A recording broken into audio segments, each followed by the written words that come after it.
존경하는 국민 여러분, 이하경 부의장님과 선배 동료 의원 여러분, 그리고 국무총리를 비롯한 국무위원 여러분, 서울 강서병 출신 외교통일위원회 소속 한정혜 의원입니다. 바로 질의 들어가도록 하겠습니다. 네, 본질이 들어가기 전에 잠깐 국무총리 앞으로 나와주시기 바랍니다.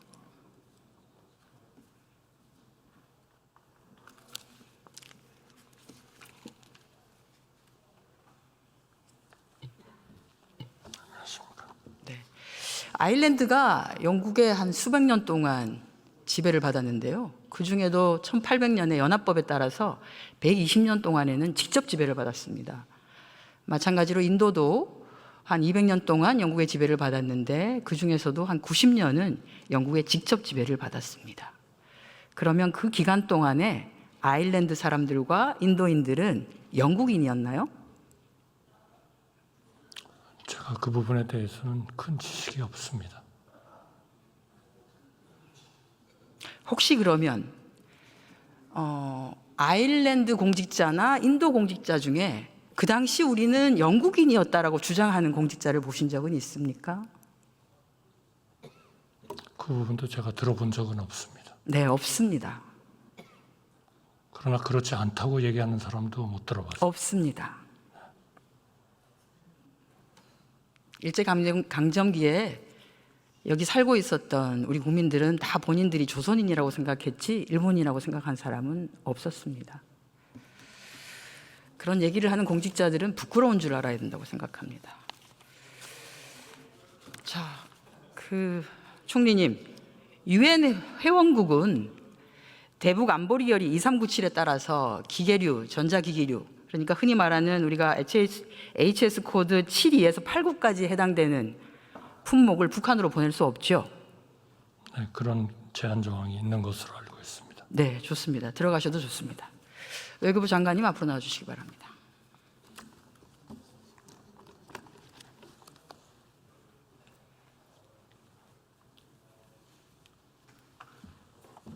외교장 나왔습니다. 네. 그런데 대북 전단 살포 단체들이 USB, 단파 라디오, 달러 묶음 이런 대북 금수품들을 대북 전단을 빙자해서 북한으로 살포하고 있습니다. 혹시 정부는 이 같은 위반 행위에 대해서 조사를 하거나 제재를 가하거나 한 적이 있나요? 그런 부분은 유엔 대북제재위원회가 판단해야 될 문제라고 생각합니다. 한국에서는 전혀 판단하지 않습니까? 모든 제재에 관한 결의는 유엔 결의이기 때문에 거기에 대해서 제3자적인 판단을 대북 금수품이 아무런 제재 없이 북한으로 유입되고 있는데 제재를 안 하고 있다고요? 한국에서 북한으로 가고 있는데. 무슨 통상적인 유입 방법은 아니라고 생각됩니다. 전단을 살포하거나 풍선이 날아간다는 것들이 국제법에서 규율하고 있는 그런 통상적인 수단은 아니라고 생각합니다. 네, 자리 돌아가 주시고요. 통일부 장관 나와 주시기 바랍니다.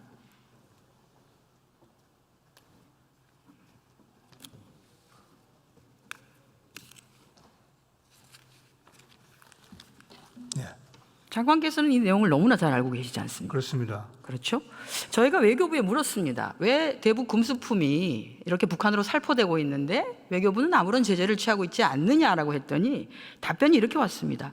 통일부로부터 별다른 요청이 없어서 아무런 조치를 취하지 못했습니다라고요. 알고 있는데도 아무런 조치를 취하지 않도록 했으면 그건 직무유기 아닌가요? 통일부로서는 유엔 안보리 2397호 제재와 관련된 그런 문제를 뭐라고 할까요? 정책적인 그런 아주 중요한 과제로 보고 있지는 않습니다. 그러면 장관님, 제가 확인을 하나 해보겠습니다. 그러면 대북 전단 딱지만 붙이면 자동차도 보내도 되고 휴대폰도 보내도 되고 뭐 이런 건가요? 그거는 이제 가정된 상황을 지금 아니요. 두고 말씀드리기 그렇지 않습니까? 때문에 제가 거기에 대해서 판단해. 그러면 지금 강화 같은 경우에는 쌀을 페트에 넣어서 쌀만 보내는 거 아닙니다. 돈도 보내고 USB도 보내고 이렇게 하죠. 그렇게 하는데 뭐 사실 페트는 별로 친환경적이지도 않죠. 그러면 뗏목에다가 아예 띄워서 거기다가 자동차 거기에 이제 전단을 좀 실는 거죠. 그죠? 그렇게 해서 보내면 되는 겁니까? 휴대폰도 가득. 휴대폰은 이번 파리 올림픽에서 HS 코드 예, 72에서 89에 해당되는 품목들입니다. USB, 라디오. 그 부분은 제가 보여드릴게요. 예.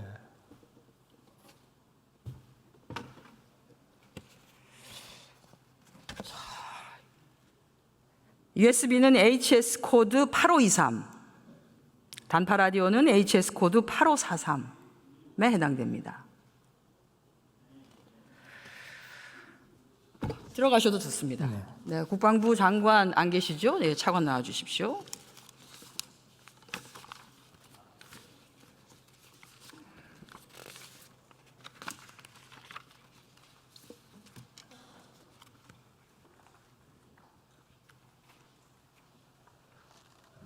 예, 국방부 차관입니다. 네, 또 잘 아는 얘기 좀 하겠습니다. 예. 항공안전법 그리고 행정권한 위임 규정에 따라서 국방부 장관에게 위탁된 군 관할 공역 잘 아시죠? 예, 알고 있습니다. 네, 그렇습니다. 군 관할 공역 중에서 비행 금지 구역은 어떤 구역입니까? 그건 저희가 뭐 명칭으로는 P518 구역이라고 하는데 대략 지역으로 보면 경기 북부 지역이 거기에 해당이 되고 있습니다. 그렇습니다. 네. 안전보장, 국가 방위 등을 이유로 해서 비행을 금지하는 공역이죠. 비행을 금지하는 공역입니다. 지난 8월 달에 시행된 군 관할 공역 내 민간인 초경량 비행장치 비행 승인 안내서입니다. 이게 국방부에서 나왔습니다. 대한민국 국방부에서. 초경량 비행장치에 기구류가 들어갑니까? 예, 포함이 됩니다. 네, 들어갑니다. 기구류 들어갑니다.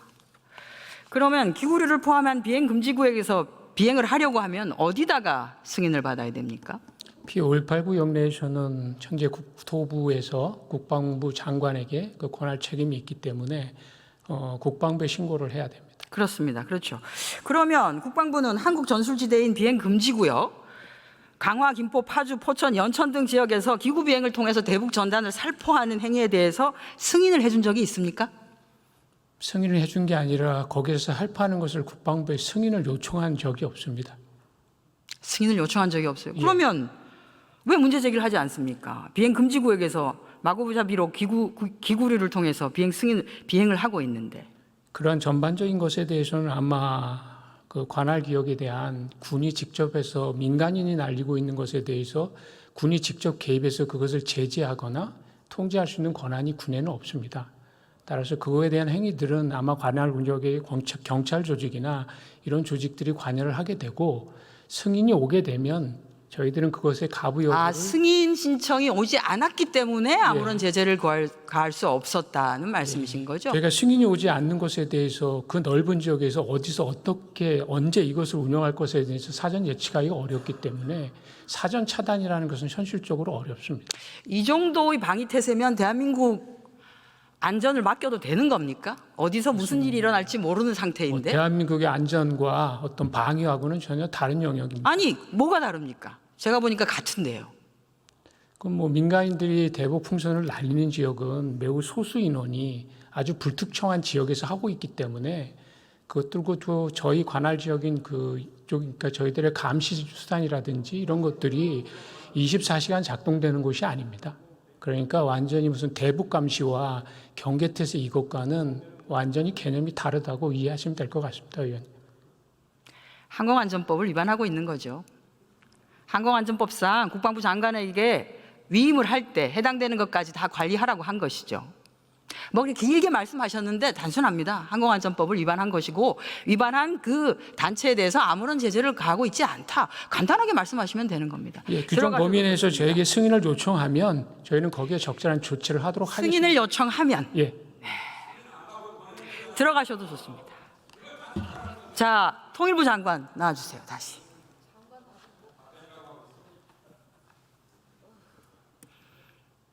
네, 답변이 답변 같지 않다는 걸 국민 여러분들께서 모두 듣고 계십니다. 다른 민간인들은 다 승인을 받습니다. 그런데 왜 탈북단체들은 승인을 받지 않습니까? 그건 탈북 단체 자체가 판단할 문제다 이렇게 생각합니다. 예. 좋습니다. 통일부 장관 들어가 주시고요. 국무총리 다시 나와 주시기 바랍니다.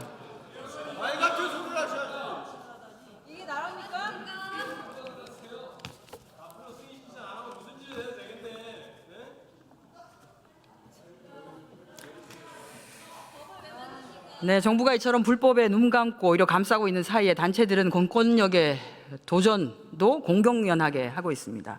탈북단체 대표 박정호는 대북전단 살포 과정에서 이를 제지하는 경찰관을 폭행해서 전치 4주의 중상을 입혔고요.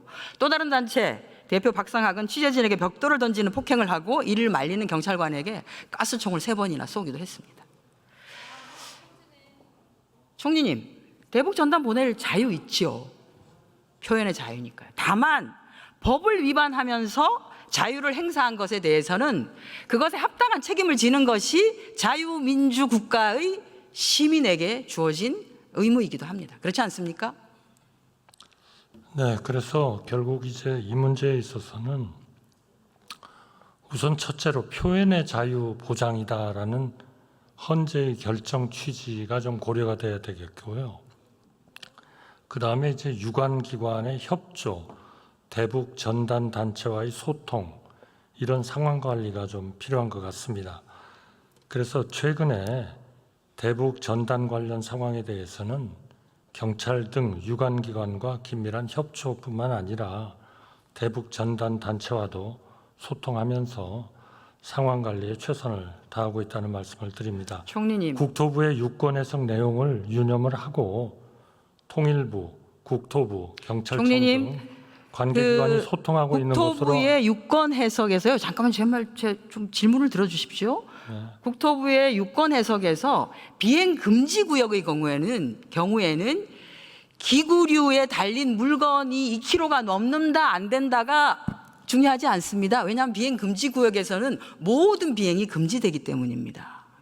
그리고 대북 전단만 포함하면 치외법권이 되어서는 안 된다고 봅니다. 지금 말씀드린 것처럼 유엔 안보리 대북 제재를 위반한 것에 대한 것, 또 미승인 비행에 대해서 항공안전법을 위반한 것에 대해서 법적 책임을 물어주시기 바랍니다. 아니, 관계기관이 법과 통일부, 원칙을 중시하는 통일부, 윤석열 정부 아니십니까? 통일부, 국토부, 경찰청과 이 관계기관이 지금 소통하고 있다 이렇게 생각하고요. 현재 항공안전법 위반 관련해서는 경찰 수사가 진행 중인 만큼 결과를 좀 지켜볼 필요가 있다고 생각합니다. 그 결과에 따라서 적절한 조치를 검토하도록 하겠습니다. 대북 제재 위반까지를 포함해 주시기 바랍니다. 네, 적절한 조치를 검토하도록 하겠습니다. 법과 원칙을 중요시하는 윤석열 정부가 어떻게 조치하는지 지켜보도록 하겠습니다. 들어가셔도 좋습니다. 아니, 들어가시기 전에 하나 더 물어보겠습니다. 정부가 일본 사도강산 등재 과정에서 강제동원, 강제노동 이것을 인정하지 않는 일본 정부에 대해서 제대로 대응하지 않는 이유가 무엇이냐라고 물었을 때 총리께서는 이미 군함도 때 있었던 것을 그대로 준용한다라고 답변하셨습니다.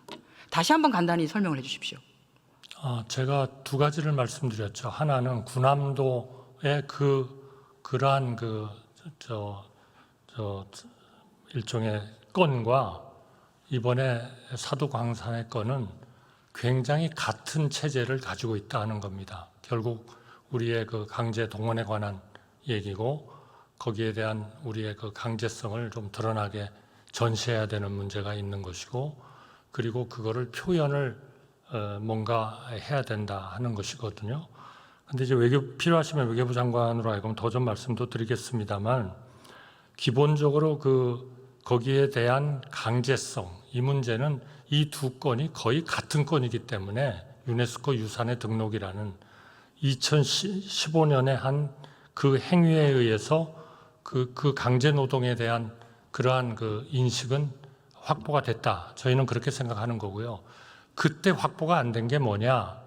일종의 전시를 제대로 해가지고 사람들로 하여금 알리는 거였는데 그거를 도쿄에다가 갖다가 전시관을 만들어 놓고 실제로 전시도 별로 안 했습니다. 당초에 약속했던 거를 하나도 못 지킨 거거든요.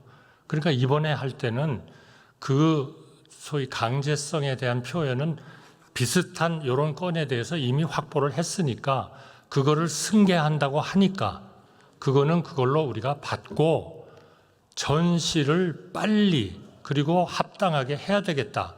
여기에 집중하는 외교 협상을 했다 하는 말씀을 좀 드리고 싶습니다. 좀 더 자세한 거는 우리 외교부 장관으로 하여금 좀 답변하도록 하겠습니다. 네, 그럴 생각입니다. 총리 들어가셔도 좋습니다. 외교부 장관님 잠깐 앞으로 나와주시기 바랍니다.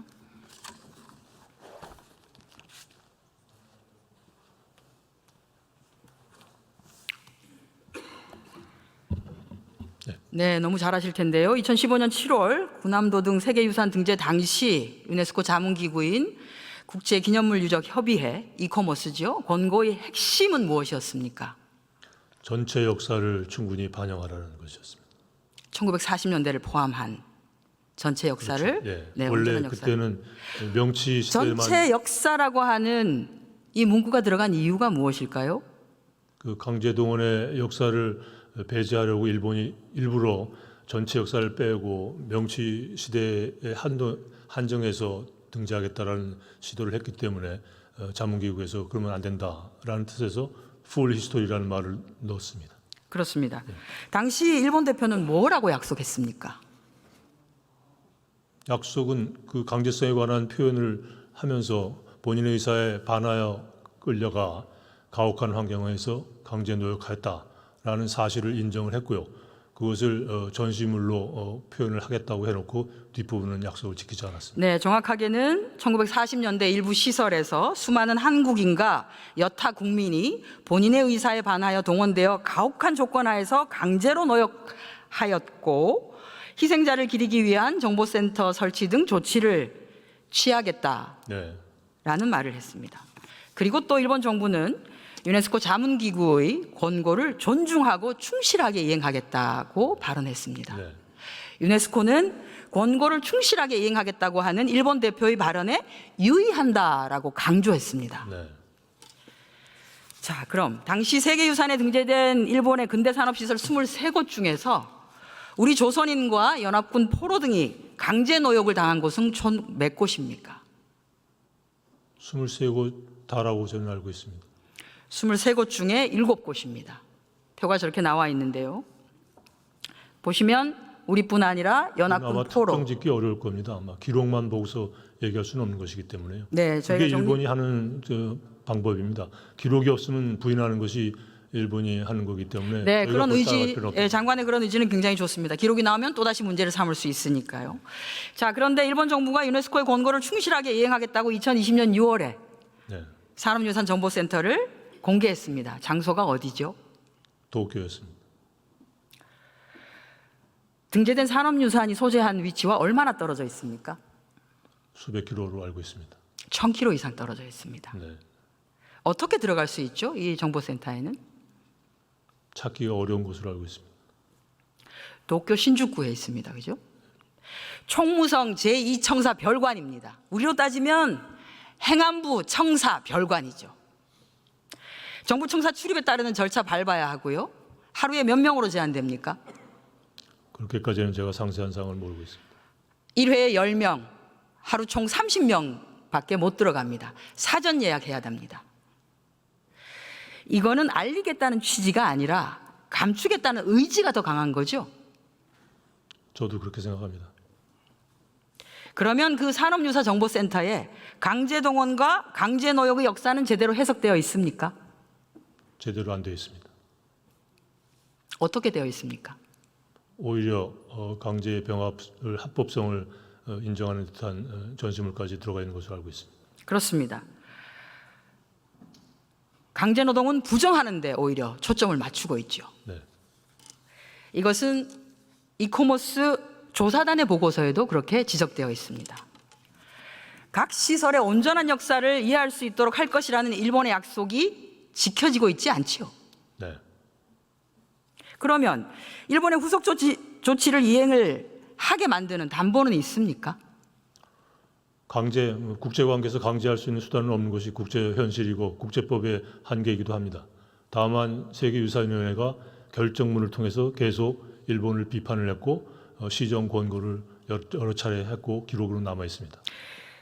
유네스코 차원의 점검 메커니즘을 마련했다고 2015년 당시 윤병세 장관께서 직접 브리핑을 하셨습니다. 이것은 끝까지 이행하게 만들겠다. 왜? 유네스코 차원의 이행 점검을 하도록 되어 있기 때문에. 제가 방금 말씀드린 것이 윤정세 장관이 말씀하신 그 이행 메커니즘을 점검하는 메커니즘을 갖고 있다는 게 세계유산위원회에서 점검을 한다는 뜻입니다. 네, 좋습니다. 들어가셔도 좋습니다. 총리님 다시 나와 주십시오.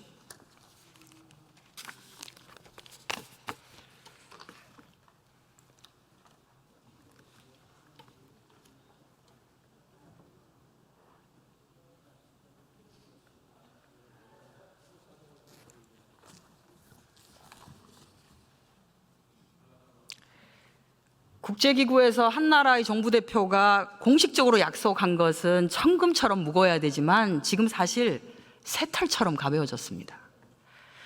유네스코가 일본에게 요구한 이행 결과 보고서 제출 기한이 올해 12월 1일입니다. 유네스코가 권고하고 일본이 충실히 이행하겠다고 약속한 조치를 취하도록 정부 차원에서 적극적으로 대응해 주시겠습니까? 네, 지금 유네스코 사무국과 세계유산위원국 등을 대상으로 우리 정부 입장을 설명하고 협조도 당부하고 있고, 일측에는 우리와 했던 약속을 충실히 이행할 것을 지속적으로 촉구하고 있습니다. 또 계속 촉구하겠습니다. 네, 김대중 오부치 선언 40주년이 중요한 것이 아니라 일본이 이행하겠다고 하는 약속을 제대로 이행하게 만드는 것이 훨씬 더 중요하다, 그렇게 생각합니다. 물론입니다.